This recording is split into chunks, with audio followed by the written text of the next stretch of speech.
Hello everyone. तो पिछले chapter में हमने देखा था कि सू को ओरिजिनल सू की कुछ मेमोरीज याद आती हैं, जिसमें कि उसे पता चलता है ओरिजिनल लिटिल सू बचपन में ही लिटिल गेजिंग से मिल चुकी है और उसने उस टाइम पर लिटिल गेजिंग को एक गर्ल समझा था। इतना ही नहीं, वो तो लिटिल गेजिंग की खूबसूरती को देखकर इतना ज्यादा खुश हो जाती है कि उसे अपना ही सर मारकर बेहोश कर देती है। लिटिल गेजिंग के बेहोश होने के बाद लिटिल सू उसे अपने कंधे पर टांग कर अपने घर की ओर ले जाते हुए चिल्ला चिल्ला कर कहने लगती है कि मॉम डैड, मैंने सड़क पर अपनी बहन को पाया है। क्या बड़े होने के बाद मैं इससे शादी कर सकती हूँ? लिटिल सू के इतना जोर जोर से चिल्लाने की वजह से बिल्ली, कुत्ता, यहाँ तक कि मुर्गी, ये सभी के सभी डर जाते हैं और लिटिल सू के रास्ते से भी हट जाते हैं। नेक्स्ट सीन में लिटिल गेजिंग सू के कमरे में लेटा होता है और सू उसे बड़ी प्यार भरी निगाहों से देख रही होती है। सू के तो मन में लड्डू फूट रहे होते हैं और वो इमेजिन कर रही होती है अपनी शादी, वो भी लिटिल गेजिंग के साथ। ये हमारा लक है, मैं तो शादी करने जा रही हूँ। ये सब सोचते हुए लिटिल सू लिटिल गेजिंग को किस करते हुए मन ही मन कहती है, मैंने डिसाइड कर लिया है, मैं तुम्हारे अलावा किसी से शादी नहीं करूंगी। तभी लिटिल सू का ध्यान लिटिल गेजिंग के कपड़ों पर जाता है, जो कि घसीटे जाने की वजह से गंदा हो गया होता है। बेचारे बेहोश लिटिल गेजिंग के कपड़ों को निकालते हुए लिटिल सू खुशी से कहती है, इसके कपड़े गंदे हो गए हैं, मुझे उन्हें बदल देना चाहिए, वरना जब मॉम डैड आएंगे तो वो इसे देखकर ये समझेंगे कि ये मेरे लायक नहीं। उसी बीच लिटिल सू लिटिल गेजिंग का पप्पू देख लेती है। ये जानने के बाद कि लिटिल गेजिंग एक गर्ल नहीं बल्कि बॉय है, लिटिल सू के सारे अरमानों पर पानी फिर जाता है और वो निराश हो जाती है। नेक्स्ट सीन में हम देखते हैं लिटिल गेजिंग और लिटिल सू दोनों ही एक दूसरे के आमने सामने खड़े होते हैं और सू आंसू भरी आंखों से कहती है, सिस्टर, आई मीन ब्रदर, मैंने गलती से बाहर तुम्हें चोट पहुंचा दिया था, इसीलिए मैं तुम्हें अपने घर ले आई, इसके लिए मुझे माफ कर दो। लिटिल गेजिंग सू को रोते हुए देख कहता है, तुम रोना बंद करो, अगर तुम इसी तरह से रोती रही तो तुम्हारा चेहरा सूज जाएगा। असल में तो उसे पता ही नहीं होता कि लिटिल सू क्यों रो रही है। वो तो बस सू को शांत करने की कोशिश कर रहा होता है, लेकिन सू और जोर से रोते हुए कहती है, क्या तुम्हें भी लगता है कि मैं मोटी हूँ? वे सभी लोग कहते हैं कि मेरी जैसी मोटी को कोई भी पसंद नहीं करेगा। ये जिंग सू को शांत कराने के लिए उसके फेस को पकड़ते हुए कहता है, उन सब में तुम सबसे ज्यादा खूबसूरत हो। हाँ, शायद तुम थोड़ी मोटी हो, इसका असर तुम्हारी हेल्थ पे भी पड़ सकता है। कम खाओ और ज्यादा से ज्यादा व्यायाम करो और हर दिन बाहर घूमने के लिए भी जाया करो। ये सब करने से तुम 1 साल के अंदर ही पतली हो जाओगी। ये सब आर्मी में मेरे फादर का सीक्रेट है। सू मासूमियत से कहती है, अगर ये काम नहीं किया तो क्या होगा? क्या कोई मुझे नहीं चाहेगा? लिटिल सू की ओर हाथ बढ़ाते हुए लिटिल गेजिंग कहता है, अगर ये काम नहीं किया तो तुम मुझसे मिलने आ सकती हो। मेरा नाम गेजिंग है और मैं जर्नल का बेटा हूँ, मैं तुमसे शादी करूँगा। उसके बाद तो लिटिल गेजिंग वहाँ से जाने लगता है और सू उससे इम्प्रेस हो चुकी होती है और मन ही मन कहती है, मुझे परवाह नहीं कि वो गर्ल है या बॉय, अब तो बस मैं उससे ही शादी करूँगी। फिर तो अचानक से लिटिल सू एक भारी मूर्ति उठा लेती है और ये देखकर मेट्स घबराते हुए कहती हैं, लिटिल सू आप ये क्या कर रही हो? लेकिन सू अपनी डरावनी हंसी के साथ उस मूर्ति को उछालते हुए उंगली दिखाकर कहती है, मैंने डिसाइड कर लिया है, अब मैं अपने वजन को कम करूंगी और इस क्वींसलैंड की नंबर 1 ब्यूटी बनूंगी, नंबर 1 गेजिंग के लिए।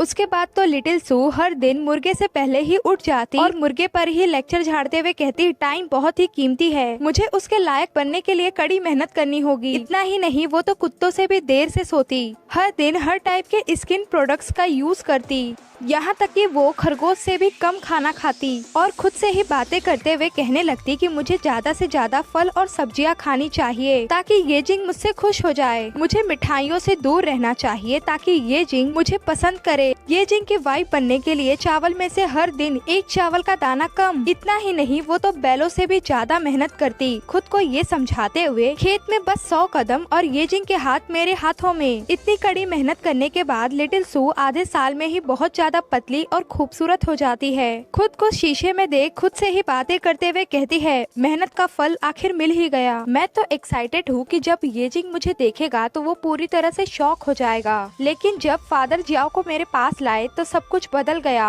उन्होंने मुझसे कहा कि मेरी पुरानी मेड शादी कर रही है, इसीलिए अब से मेरी देखभाल जियाओ करेगी। उसके बाद तो मैं जब भी पढ़ती तो जियाओ मुझसे कहती, माय लेडी, पढ़ने लिखने का क्या मतलब? मैंने सुना है कि एक विदेशी हमारे देश में दौरे पर आया है, चलिए उसे देखते हैं। जब भी मैं मैनर्स सीखती तो वो मुझसे कहती, माय लेडी, ये सब तो आप कल परसों भी कर सकती हैं, अभी तो आपको सुंदर दिखना चाहिए और अपने कपड़े और मेकअप का ध्यान रखना चाहिए। फिर तो वो मुझे अपने साथ ब्रॉथल ले गई और उसने कहा, माय लेडी, आपको कुछ लोगों को जमा करना चाहिए और उनके बारे में जानना चाहिए ताकि आपको पता चल सके कि कमांडर जैसे लोगों को क्या चीजें पसंद हैं। इन नई चीजों के बारे में जानकर मैं उत्सुक हो गई और कुछ सैर सपाटे के बाद मेरी प्रतिष्ठा पूरी तरह से खराब होने लग गई और मेरे बारे में बहुत सी अफवाहें फैलने लग गई। लोगों के बीच बातें होने लग गई कि मैंने सुना है कि प्राइम मिनिस्टर की बेटी लेडी सू अपना सारा समय लोगों के साथ सोने में बिताती है। ये कितने शर्म की बात है। अरे बाप रे, प्राइम मिनिस्टर आखिर कैसा जानवर इस दुनिया में ले आया। यहाँ तक कि एक सुअर भी लेडी सू से बेहतर होगा। सू फैमिली तो अब खत्म ही हो गई क्योंकि लेडी सू देर सवेर उस पूरी फैमिली को बर्बाद कर ही देगी। जो कोई भी लेडी सू से शादी करेगा वो बेचारा बहुत ही बदकिस्मत होगा।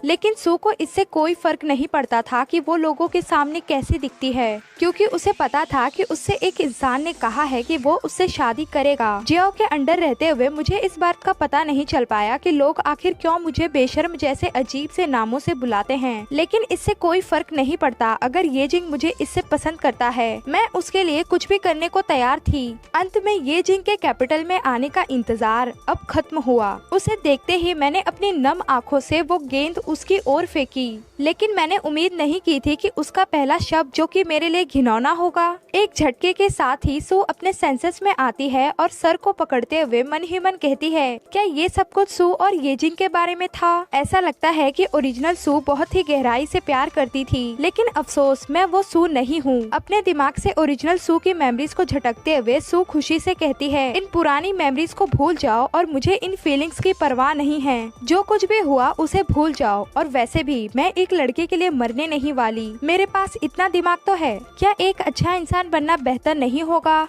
अब से मेरा टारगेट होगा नंबर 1, कांगलान टी पार्टी में सभी लोगों को जमा करना और अपनी तरफ करना, ताकि मैं मेरे साथ होने वाली चीजों को बदल सकूं और सू फैमिली का फ्यूचर अच्छा बना सकूं। और दूसरा, अमीर बनो और बूढ़े हो जाओ। और जहां तक रही बात ये जिंग की, वो तो एक नेगेटिविटी है। उसके पास एक अच्छे लुक के अलावा और कुछ भी नहीं है। वो गुस्सैल, कठोर, पत्थर दिल इंसान है। जब देखो तब जबरदस्ती का सहारा ले, और वो मेरे घर अचानक आता रहता है। और तभी रूम की विंडो को तोड़ते हुए ये जिंग अंदर आता है। पहले तो सू घबरा जाती है, लेकिन फिर गुस्से से चिल्लाते हुए कहती है, क्या तुम्हें सामने का दरवाजा नहीं दिखता? बिना बताए मेरे कमरे में आना बंद करो। और ऐसा कौन करता है? सू को इतना गुस्से में देख ये जिंग भी घबरा जाता है, लेकिन फिर सू के हाथ को पकड़ लेता है और उसे आगे ले जाते हुए कहता है, लियो। सू भी परेशान होते हुए कहती है, आखिर लियो को क्या हुआ है और तुम मुझे कहाँ ले जा रहे हो?